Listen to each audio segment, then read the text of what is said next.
जी जिस तरह तुसी जानते हो कि मेरे बेटे का नाम मोहम्मद उस्मान और मेरा नाम गुलाब शाह। असी हमेशा सोशल मीडिया ते तुहानू आसान वास्ते पिछले 3 सालों तो परफॉर्मेंस कर रहे हैं, तुहानू आसान वास्ते फनी वीडियो बनाते हैं। तो कुछ कम ज़र्फ लोगों की वजह तो साडा पहला मिलियन वाला अकाउंट बैन हो गया, तो उस बाद असी दोबारा तुहाडी मुहब्बत की वजह तो दूसरा अकाउंट भी बनाया, तो वह भी साडे अकाउंट नू बैन किया गया।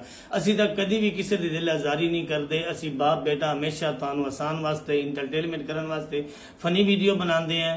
तो पता नहीं लोगों को साडे तो किहड़ी तकलीफ है। तमाम दोस्तों के अगे साडी रिक्वेस्ट है कि ऐसा असी तीसरा असी नवा अकाउंट बनाया है। तमाम दोस्तों के अगे साडी रिक्वेस्ट है कि साडे इस अकाउंट को फॉलो करो, जिस तरीके नाल तुसीं सानू पिछले 2 अकाउंटां की मुहब्बत और